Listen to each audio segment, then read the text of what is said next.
അതെ, ഇന്നെൻ്റെ ഹൃദയം മുറിഞ്ഞ ദിവസമാണ്. എൻ്റെ ഇക്കാൻ്റെ രണ്ടാം വിവാഹം.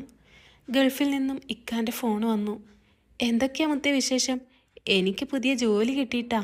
ആ മുതലാളി നേരിട്ട് കാണണമെന്ന് പറഞ്ഞിട്ടുണ്ട്. നീ ദുആ ചെയ്യ്.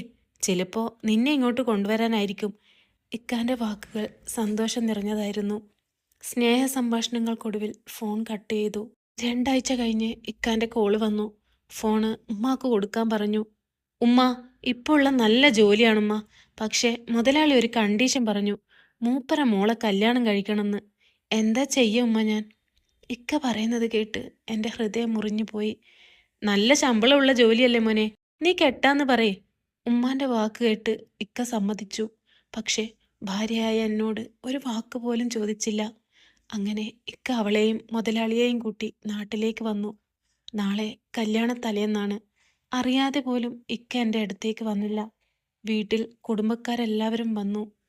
എൻ്റെ വീട്ടുകാരെ മനഃപൂർവ്വം ഇതിൽ നിന്ന് ഒഴിവാക്കി. അതൊരുപക്ഷെ അവർക്കും ആശ്വാസമായിട്ടുണ്ടാകും. അയൽവാസികളെല്ലാവരും എൻ്റെ മുഖത്തേക്ക് സഹതാപത്തിൻ്റെ നോട്ടം നോക്കി. ഇക്കാൻ്റെ പെങ്ങന്മാരാരും വന്നിട്ടില്ല. അവർക്ക് വലിയ ഇഷ്ടമാണ് സിനുവിനെ. അവരുടെ ഫോൺ കോളായിരുന്നു അവൾക്ക് ആശ്വാസം. ഇക്കാൻ്റെ കല്യാണമാണെങ്കിലും അവൾ ഓടിപ്പാഞ്ഞു നടന്നു. നിറഞ്ഞു വന്ന കണ്ണുനീർ ആരും കാണാതെ തുടച്ചു മാറ്റി. ഇക്കാൻ്റെ മണിയറ അലങ്കരിക്കുന്ന തിരക്കിലാണ് കൂട്ടുകാർ. അവളുടെ വീട്ടുകാർ കുറച്ച് പണക്കാരായതുകൊണ്ട് റൂമൊക്കെ ഭയങ്കര സെറ്റപ്പ് ആക്കിയിട്ടുണ്ട്. സിനു ഇക്ക വന്ന് അന്ന് തന്നെ റൂമിൽ നിന്നും മാറിയിരുന്നു. ഇക്ക വിളിക്കുമെന്ന് വിചാരിച്ചു. പക്ഷേ ഇക്കാൻ്റെ വിളി കണ്ടില്ല. തിരക്കുകളൊക്കെ കഴിഞ്ഞപ്പോഴേക്കും 2 മണിയായിരുന്നു. നാത്തൂന്മാർ വരുമ്പോൾ കിടക്കുന്ന റൂമിൽ അവൾ കിടന്നു.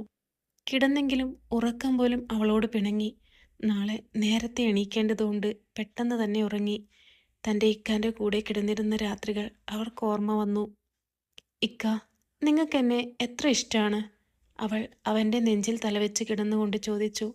ഈ ലോകത്തുള്ള എല്ലാ വസ്തുക്കളും എണ്ണിയാൽ തീരാത്ത അത്ര ഇഷ്ടമാണ് നിന്നെ. നീയാണ് എൻ്റെ എല്ലാം. അവളുടെ നെറ്റിയിൽ ഒന്ന് മുത്തിക്കൊണ്ട് പറഞ്ഞു. അപ്പോൾ ഞാൻ മരിച്ചാലോ? അവളുടെ ചോദ്യം കേട്ടപ്പോൾ അവൻ പറഞ്ഞു. നീ മരിച്ചാലും എൻ്റെ മനസ്സിലുള്ള സ്ഥാനം കുറയില്ല. അവർ ആ രാത്രി സന്തോഷത്തോടെ ഉറങ്ങി. എത്ര പെട്ടെന്നാണ് ഇക്കാൻ്റെ വാക്കുകളൊക്കെ മാറിയത്. രാവിലെ നേരത്തെ തന്നെ എഴുന്നേറ്റ് നിസ്കാരമൊക്കെ കഴിഞ്ഞ് അടുക്കളയിലേക്ക് പോയി. ആരും എണീറ്റില്ല. അവളുടെ ജോലി തുടങ്ങി. എല്ലാവർക്കുമുള്ള ചായക്കടിയെല്ലാം റെഡിയാക്കി വെച്ചു. കുടുംബക്കാരൊക്കെ ഉണ്ടായതുകൊണ്ട് കുറേ ഉണ്ടാക്കണം. എല്ലാം ഒറ്റയ്ക്ക് തന്നെ റെഡിയാക്കി. ഓരോരുത്തർ വന്ന് ചായ കുടിച്ച് പാത്രം കഴുകാതെ എണീറ്റ് പോയി. എല്ലാവരുടെയും ചായ കുടി കഴിഞ്ഞപ്പോൾ ചായയും കടിയും തീർന്നു. അവള് വെള്ളം കുടിച്ച് വിശപ്പടക്കി. അടുക്കളയിൽ നിൽക്കുന്ന ഉമ്മാൻ്റെ അടുത്തേക്ക് വന്ന് ഇക്ക പറഞ്ഞു. ഉമ്മ, എന്നാ ഞങ്ങൾ നിക്കാഹിന് ഇറങ്ങാണ്. ഉച്ചക്ക് അവളുടെ വീട്ടിലേക്ക് പോയി അവളെയും കൂട്ടി വരാം. ഉമ്മ നെറ്റിയിൽ ഒന്ന് മുത്തി. ഇനി മുതൽ എൻ്റെ ഇക്കാൻ്റെ ഹൃദയം മറ്റൊരാൾക്ക് കൂടി അവകാശപ്പെട്ടതാണ്. അവർ നിക്കാഹ് കഴിച്ചു വന്നു. ഉച്ചക്ക് അവളുടെ വീട്ടിലേക്ക് പോകാൻ എല്ലാവരും റെഡിയായി. എന്തോ അവളില്ല എന്ന് പറഞ്ഞു. അവൾ ഒരു പഴയ മാക്സിയും ഇട്ടായിരുന്നു. എല്ലാവരും പോയി കഴിഞ്ഞപ്പോൾ അവൾ നാത്തൂന്മാരെ വിളിച്ച് പൊട്ടിക്കരഞ്ഞു. സിനു, നീ ഇങ്ങനെ കരയല്ലേ. നിന്റെ അവസ്ഥ കാണാൻ കഴിയാത്തത് കൊണ്ടാണ് ഞങ്ങൾ വരാതിരുന്നത്. അല്ലെങ്കിലും നിനക്ക് ഞങ്ങളില്ലേ? അവർ സമാധാനിപ്പിച്ചു. പെണ്ണിനെ കൊണ്ട് വരാൻ പോയവർ എല്ലാവരും വന്നു. അവൾ വെള്ളം കൊണ്ട് അവരുടെ അടുത്തേക്ക് ചെന്നു. അറിയാതെ പോലും ഇക്കാനെ നോക്കിയില്ല. സുൽഫി അവളുടെ മുഖത്തേക്ക് നോക്കിയതും അവൻ്റെ ഹൃദയം പിളർന്നുപോയി. ഇക്ക, ഇതാണോ ഇക്ക പറയാറുള്ള നിങ്ങളുടെ വീട്ടിലെ വേലക്കാരി? പുതിയ പെണ്ണ് അത് ചോദിച്ചപ്പോൾ അവൻ അതേ എന്ന് പറഞ്ഞെങ്കിലും അവൻ്റെ മനസ്സ് അസ്വസ്ഥമായിരുന്നു. അവൾക്ക് ആ വാക്കുകൾ കേട്ടുകൊണ്ട് അവിടെ നിൽക്കാൻ തോന്നിയില്ല. അവൾ വീട്ടിൽ നിന്നും ഇറങ്ങിയോടി, എങ്ങോട്ടൊന്നില്ലാതെ. അവൾ നേരെ പുഴവക്കിൽ പോയി ഇരുന്നു. അവളുടെ ഇഷ്ടസ്ഥലമായിരുന്നു അത്. തോളിലൊരു കരസ്പർശം അനുഭവപ്പെട്ടപ്പോൾ അവൾ തലയുയർത്തി നോക്കി. തൻ്റെ കാക്കു. കാക്കു! അവൾ ആ നെഞ്ചിൽ വീണ് പൊട്ടിക്കരഞ്ഞു. അയ്യേ, എന്താ ഇത് സിനു? അവൻ വേറെ കെട്ടിയെന്ന് കരുതി നീ ഇങ്ങനെ കരഞ്ഞ് ജീവിതം തീർക്കാനാണോ? അവനിക്കെല്ലാം മനസ്സിലാകുന്ന ഒരു സമയം വരും. നീ ക്ഷമിക്ക്. കാക്കു അതും പറഞ്ഞ് അവളെ ആശ്വസിപ്പിച്ചു. അവളുടെ നിറഞ്ഞ കണ്ണുകൾ തുടച്ചു കൊടുത്തു. അവളുടെ കയ്യും പിടിച്ച് വീട്ടിലേക്ക് നടന്നു. സിനുവിൻ്റെ കയ്യും പിടിച്ച് വരുന്ന അവളുടെ ജ്യേഷ്ഠനെ കണ്ട് അവനിക്ക് വല്ലാത്ത അസ്വസ്ഥത തോന്നി. അവളെയും കൂട്ടി അകത്തേക്ക് കയറി റൂമിലേക്ക് പോയി. സിനു, ഞാനൊരു കാര്യം പറയാം. നീ എന്ത് പ്രതിസന്ധിയെയും മറികടന്ന് ജീവിക്കണം. ആരെന്ത് പറഞ്ഞാലും എതിർത്ത് സംസാരിക്കരുത്. എവിടെ നീ മൗനം പാലിച്ചോ അവിടെ നീ വിജയിച്ചു. അത് കരുതി എപ്പോഴും മൗനം പാലിക്കരുത്. പറയേണ്ട നേരത്ത് പറയണം. കാക്കു തലയിൽ തലോടിക്കൊണ്ട് പറഞ്ഞു. കാക്കു എങ്ങനെ അറിഞ്ഞത്? ഉമ്മയും ഉപ്പയും ഒക്കെ അറിഞ്ഞോ? അവർക്കിത് താങ്ങാൻ കഴിയില്ല. അവൾ നിറഞ്ഞ കണ്ണുകളോടെ പറഞ്ഞു. ഇല്ല, അവരാരും അറിഞ്ഞിട്ടില്ല. എന്നോട് നിന്റെ വലിയ അളിയനാണ് വിളിച്ചത്. അവരൊന്നും ഇങ്ങോട്ട് വന്നിട്ടില്ല. സിനുവിൻ്റെ അവസ്ഥ എന്താണെന്ന് നീ പോയി നോക്കുമെന്ന് പറഞ്ഞു. അങ്ങനെ വന്നതാ. തൽക്കാലം ഇത് ഉപ്പയോ ഉമ്മയോ അറിയണ്ട. അറിയേണ്ട സമയമാകുമ്പോൾ ഞാൻ തന്നെ പറയും. എന്നാ ഇനി ഞാൻ പോയിക്കോട്ടെ. എന്തുണ്ടെങ്കിലും എന്നെ അറിയിക്കണം. മനഃപൂർവ്വം നീ അവരെ ശ്രദ്ധിക്കാതെ ഇരിക്കട്ടാ. എൻ്റെ കുട്ടിക്ക് ഞങ്ങളൊക്കെ ഉണ്ട്. കാക്കു നെറ്റിയിലൊന്ന് മുത്തി ഇറങ്ങിപ്പോയി. കാക്കു പോയതും ബാത്റൂമിൽ കയറി ഫ്രഷായി അവൾ ഇറങ്ങി. മുഖത്തൊരു പുഞ്ചിരി വരുത്തി അടുക്കളയിലേക്ക് പോയി. പുഞ്ചിരിച്ചുകൊണ്ട് വരുന്ന അവളെ കണ്ട് ഇക്കാൻ്റെ ഉമ്മ നോക്കി. കുടുംബക്കാരും അയൽവാസികളും ഒക്കെ പോയി കഴിഞ്ഞപ്പോൾ വീട്ടിൽ ഞങ്ങൾ മാത്രമായി. സമയം ഒരുപാടായതുകൊണ്ട് എല്ലാവരും പെട്ടെന്ന് കിടന്നു. തൻ്റെ ഇക്കാൻ്റെ നെഞ്ചിൽ ഇന്ന് മറ്റൊരാൾ. അവൾക്കുറക്കം വന്നില്ല. അവൾ എഴുന്നേറ്റ് അടുക്കളയിലെ വാതിൽ തുറന്ന് പുറത്തേക്കിറങ്ങി നിലാവിനെ നോക്കി വിഷമം പറഞ്ഞു. നീ പറയേ, ഞാൻ എന്ത് തെറ്റാ ചെയ്തേ? എൻ്റെ ഇക്കാനെ ജീവന തുല്യം സ്നേഹിച്ചതാണോ ഞാൻ ചെയ്ത തെറ്റ്? അതോ ഇക്കാക്ക് വേണ്ടി എന്തും സഹിക്കുന്നതോ? നീ തന്നെ പറയേ. അവൾ ആകാശത്തേക്ക് നോക്കിക്കൊണ്ട് പറഞ്ഞു. ഇതേ സമയം റൂമിൽ ഉറക്കം വരാതെ അസ്വസ്ഥനായി കിടക്കുകയാണ് സുൽഫി. സൂഫിയ കിടന്നപ്പോൾ തന്നെ ഉറങ്ങി. ഉറങ്ങുന്ന അവളുടെ മുഖത്തേക്ക് നോക്കിയപ്പോൾ സിനു ഇപ്പോൾ ഉറങ്ങാതെ ഇരിക്കുകയായിരിക്കുമെന്നോർത്ത് തന്നോട് തന്നെ വല്ലാത്ത കുറ്റബോധം തോന്നി. പാവം, ഞാൻ എൻ്റെ പെണ്ണിനെ വേദനിപ്പിച്ചു. അവളോട് ചോദിക്കാതെയല്ലേ ഞാൻ ഈ തെറ്റ് ചെയ്തത്. അവൻ്റെ മനസ്സ് ആകെ അസ്വസ്ഥമായി. പതിയെ എണീറ്റ് റൂമിന് പുറത്തേക്കിറങ്ങി. അടുത്ത റൂമിലെ വാതിൽ തുറന്നു നോക്കിയപ്പോൾ അവിടെ ആരുമില്ല.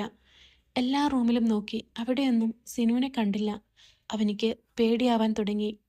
അടുക്കളയിൽ പോയപ്പോൾ വാതിൽ തുറന്നു വെച്ചത് കണ്ട് മനസ്സിലായി അവള് പുറത്താണെന്ന്. അവൻ ഉമ്മറപ്പടിയിൽ നിന്നു. ഒരു മരത്തണലിലിരുന്ന് ആകാശത്തേക്ക് നോക്കി സങ്കടം പറയുന്ന അവളെ കണ്ട് അവനിക്ക് സഹിക്കാനായില്ല. അവൻ പതിയെ അവളുടെ അടുത്തേക്ക് വന്നു. അപ്പോഴാണ് റൂമിൽ സുൽഫിയെ കാണാത്തതുകൊണ്ട് പുറത്തേക്കിറങ്ങി വരുന്ന സൂഫിയെ കണ്ടത്. സുൽഫി പതിയെ റൂമിലേക്ക് തിരിച്ചുപോയി. സുൽഫി, ഇങ്ങൾ വരുമ്പോൾ കുറച്ച് വെള്ളം കൊണ്ടുവരി. അവൾ അതും പറഞ്ഞ് റൂമിലേക്ക് പോയി. അത് പുറത്തുനിന്ന് കേട്ട സിനുവിന് വല്ലാത്ത വിഷമമായി. തൻ്റെ ഭർത്താവിനെ പേര് വിളിക്കുന്നു. ഭർത്താവിന് അങ്ങോട്ട് ചെയ്തു കൊടുക്കേണ്ടതെല്ലാം ഇക്ക ചെയ്തു കൊടുക്കേണ്ട അവസ്ഥ. പാവം എൻ്റെ ഇക്ക. അവൾ അകത്തേക്ക് കയറി ഒരു കപ്പിൽ വെള്ളം നിറച്ച് ഇക്കാക്ക് കൊടുത്തു. ഇക്കാൻ്റെ മുഖത്ത് നോക്കിയില്ല. സിനു, അവൻ അത് വിളിച്ചപ്പോൾ അവൾ പറഞ്ഞു. വേണ്ട, ഒന്നും പറയണ്ട. എല്ലാം എനിക്കറിയാം. അവിടെ അവൾ കാത്തു നിൽക്കുന്നുണ്ട്. എന്നെപ്പോലെ ക്ഷമയുള്ളവളാകില്ല എല്ലാവരും. തൻ്റെ ഭർത്താവ് വേലക്കാരിയോട് സംസാരിക്കുന്നത് അവൾക്ക് ഇഷ്ടാവില്ല. അതും പറഞ്ഞ് നിറഞ്ഞ കണ്ണുകൾ തുടച്ചുകൊണ്ട് വാതിലടച്ച് റൂമിലേക്ക് പോയി കിടന്നു. സിനു അത് മനസ്സിൽ കൊണ്ട് തന്നെയാണ് പറഞ്ഞതെന്ന് അവനിക്ക് മനസ്സിലായി. അവൻ പിന്നെ അവിടെ നിൽക്കാതെ പെട്ടെന്ന് തന്നെ റൂമിലേക്ക് പോയി കിടന്നു. സൂഫി വെള്ളം കുടിച്ചു കഴിഞ്ഞ് ഇക്കാൻ്റെ നെഞ്ചിൽ തലവെച്ച് കിടന്നു. അവളുടെ സാന്നിധ്യം അവനിക്ക് പ്രയാസം അനുഭവപ്പെട്ടു. എനിക്കൊന്ന് ഒറ്റയ്ക്ക് കിടക്കണം, ഭയങ്കര ചൂട്. അവൻ അതും പറഞ്ഞ് എണീറ്റ് നിലത്ത് കിടന്നു. അവളതൊന്നും കാര്യമാക്കാതെ ബെഡിൽ കിടന്നുകൊണ്ടുറങ്ങി. സിനു രാവിലെ നേരത്തെ എണീറ്റ് പടച്ചോൻ്റെ മുന്നിൽ കരഞ്ഞ് ദുആ ചെയ്ത് നിസ്കാരമൊക്കെ കഴിഞ്ഞ് അടുക്കളയിലേക്ക് പോയി. ചായയെല്ലാം റെഡിയാക്കി വെച്ചു. ഒരു ഗ്ലാസ് ചായ എടുത്ത് അവരുടെ റൂമിൻ്റെ മുന്നിൽ വെച്ച് ഉമ്മാക്കുള്ള ചായ ഉമ്മാൻ്റെ റൂമിലും വെച്ച് അടുക്കളയിലേക്ക് തന്നെ പോയി. ബാങ്ക് കേട്ടുകൊണ്ട് എണീറ്റ സുൽഫി ബാത്റൂമിൽ പോയി ഫ്രഷായി വുളു എടുത്ത് നിസ്കാരമൊക്കെ കഴിഞ്ഞ് മേശമേൽ നോക്കിയപ്പോൾ ചായ കാണുന്നില്ല. ബെഡിൽ നോക്കുമ്പോൾ മൂടി പുതച്ച് കിടക്കുന്ന അവളെ കണ്ട് അവന് ദേഷ്യം വന്നു. എൻ്റെ സിനുവാണെങ്കിൽ രാവിലെ എണീക്കുമ്പോൾ തന്നെ ചായ മേശമേൽ ഉണ്ടാകും. അവൻ വാതിൽ തുറന്ന് പുറത്തേക്ക് ഇറങ്ങിയപ്പോൾ അവിടെ ഒരു കസേരയിൽ ചായ കണ്ടു. അവൻ അതെടുത്ത് അടുക്കളയിലേക്ക് നടന്നു. ചായക്കുള്ള കടിയുണ്ടാക്കുന്ന തിരക്കിലാണ് സിനു. അവൻ കുറച്ചു നേരം അവളെ തന്നെ നോക്കി നിന്നു. മുഖമൊക്കെ ക്ഷീണിച്ചിരുന്നു. എല്ലാം ഞാൻ കാരണം തന്നെയല്ലേ? അവളുടെ മുഖത്ത് കണ്ണെടുക്കാതെ നോക്കുന്ന അവനെ കണ്ടപ്പോൾ അവൾ തിരിഞ്ഞു നിന്നു. അപ്പോഴാണ് ഉമ്മ എണീറ്റ് വന്നത്. എന്താടാ രാവിലെ തന്നെ അടുക്കളയിൽ? പൊതുവെ നീ ഈ സമയത്ത് ഇവിടെ ഉണ്ടാകാറില്ലല്ലോ. ആ, ഇന്ന് നിന്റെ പുതിയ ഭാര്യ ഉണ്ടായതുകൊണ്ടാണല്ലേ? ഉമ്മ അതും പറഞ്ഞ് ചിരിച്ചുകൊണ്ട് വന്നതും സിനുവിനെ അപ്പോഴാണ് കണ്ടത്. ഏ, ഇവളായിരുന്നോ? ഉമ്മ അതും പറഞ്ഞ് അവിടെ ഇരുന്നു. എടാ, നിന്റെ പുതിയ ഭാര്യ എണീറ്റില്ലേ? സാരമില്ല, കുറച്ചേരം കിടന്നോട്ടെ, ഇന്നലത്തെ ക്ഷീണം ഉണ്ടാകും. ഉമ്മ അതും പറഞ്ഞ് സിനുവിൻ്റെ മുഖത്തേക്ക് നോക്കി. അവള് അതൊന്നും ശ്രദ്ധിച്ചില്ല. അങ്ങനെ ദിവസങ്ങളും മാസങ്ങളും കഴിഞ്ഞുപോയി. സിനു ഒരു വേലക്കാരിയെ പോലെ തന്നെ കഴിഞ്ഞു. അങ്ങനെ ഒരു ദിവസം അവർക്കൊരു ആക്സിഡന്റ് പറ്റി. സൂഫിക്ക് കുഴപ്പമൊന്നും പറ്റിയില്ല. എങ്കിലും സുൽഫിയുടെ നടക്കാനുള്ള ശേഷി നഷ്ടപ്പെട്ടു. നടക്കാൻ കഴിയാത്ത അവൻ്റെ കാര്യങ്ങളെല്ലാം അവൾ നോക്കണമെന്ന് വിചാരിച്ച് അവളാകെ കുടുങ്ങി. അവൻ്റെ ഉമ്മ തന്നെ എല്ലാം ചെയ്തു കൊടുത്തു. ആ സമയത്ത് സൂഫിയുടെ ഉപ്പ വിളിച്ചു പറഞ്ഞു, മോളെ, നീ എത്ര ഇങ്ങനെ അവനെയും നോക്കി നിൽക്കുക, നീ ഇങ്ങോട്ട് പോര്. സൂഫിയുടെ ഉപ്പ ഫോൺ വിളിച്ചപ്പോൾ പറഞ്ഞു, ഉപ്പ തന്നെ നേരിട്ട് പറ, എനിക്ക് മടുത്തു. അവൾ അത് പറഞ്ഞപ്പോൾ ഉപ്പ പിറ്റേന്ന് തന്നെ അവരെ വീട്ടിലേക്ക് വന്ന് കാര്യം പറഞ്ഞു. അവൾക്ക് മടുത്തെങ്കിൽ ഒഴിവാക്കിക്കോട്ടെ, എനിക്ക് ഒറ്റയ്ക്ക് ജീവിക്കാൻ അറിയാം. അവൻ അങ്ങനെ പറഞ്ഞതും അവൾ എല്ലാം എടുത്തിറങ്ങി. ഒരു ദിവസം സിനു അവൻ കിടക്കുന്ന റൂമിലേക്ക് പോയി. അവിടെ കണ്ണും തുറന്ന് എന്തോ ആലോചിച്ച് കിടക്കുന്നുണ്ട് സുൽഫി. ഇതാ വെള്ളം. അതും പറഞ്ഞ് ഗുളിക എടുത്തു കൊടുത്ത് അവൾ തിരിഞ്ഞതും അവളുടെ കൈ പിടിച്ചു. എന്നോട് ഇനിയും ദേഷ്യമൊന്നും തോന്നല്ലേ, ഞാൻ ചെയ്തത് വലിയൊരു തെറ്റാണ്. അവനത് പറഞ്ഞപ്പോൾ അവൾ പറഞ്ഞു, ഞാൻ നിങ്ങളോട് എപ്പോഴെങ്കിലും സ്നേഹത്തോടെ അല്ലാതെ പെരുമാറിയിട്ടുണ്ടോ? പറയ്. നിങ്ങൾ ചെയ്തത് ഒരു തെറ്റുമല്ല. ഞാൻ ചെയ്തതാണ് ഏറ്റവും വലിയ തെറ്റ്. നിങ്ങളെ ജീവന് തുല്യം സ്നേഹിച്ചത്, അതാണ് ഏറ്റവും വലിയ തെറ്റ്. എന്തെങ്കിലും വലിയ പ്രയാസം വന്നപ്പോൾ അവൾ കാണാതെ ഞാൻ എല്ലാം ചെയ്തു തന്നതും ഞാൻ സ്നേഹിച്ചതിൻ്റെ നേട്ടമാണ്. എന്നിട്ടിപ്പോൾ ഒന്നിനും കഴിയാതെ വന്നപ്പോൾ ഇട്ടേച്ച് പോയില്ലേ? നിങ്ങൾ അവളെ ഈ വീട്ടിലേക്ക് കൊണ്ടുവന്ന അന്ന് ഞാൻ ഇറങ്ങേണ്ടതായിരുന്നു. പക്ഷേ എന്തുകൊണ്ട് ഇറങ്ങിയില്ല? എനിക്ക് നല്ലൊരു ഇണയെ കൈപിടിച്ച് തന്ന വീട്ടുകാർ ഒന്നും അറിയണ്ട. അവർക്കതൊന്നും താങ്ങാൻ കഴിയില്ല എന്ന് എനിക്കറിയാം. അതുകൊണ്ട് തന്നെ. അവൾ അതും പറഞ്ഞുകൊണ്ട് നടന്നു. അവൻ്റെ കണ്ണുകൾ കുറ്റബോധം കൊണ്ട് നിറഞ്ഞു. ഇതെല്ലാം കേട്ട ഉമ്മ അവൻ്റെ അടുത്തേക്ക് പോയി. മോനെ. ഉമ്മ അത് വിളിച്ചപ്പോൾ അവനൊന്നും മിണ്ടിയില്ല. ഉമ്മ, നിങ്ങൾക്കെങ്കിലും എന്നെ പറഞ്ഞ് മനസ്സിലാക്കാമായിരുന്നു. പകരം നിങ്ങൾ എന്നെ പ്രോത്സാഹിപ്പിച്ചു. ഇനി ഞാൻ എന്ത് ചെയ്താലും അവളോട് ചെയ്ത തെറ്റ് അതങ്ങനെ തന്നെ കിടക്കും. അവനതും പറഞ്ഞ് ചിരിച്ചു. തൻ്റെ ഇണയെ ജീവന് തുല്യം സ്നേഹിക്കുമെന്ന് അവളുടെ മാതാപിതാക്കൾക്ക് വാക്കുകൊടുത്താൽ മാത്രം പോരാ, അത് ജീവിതത്തിൽ പ്രാവർത്തികമാക്കുകയും വേണം. നമ്മെ എല്ലാവരെയും ഇങ്ങനെയുള്ള പ്രയാസങ്ങളിൽ നിന്ന് പടച്ചാൻ കാക്കട്ടെ.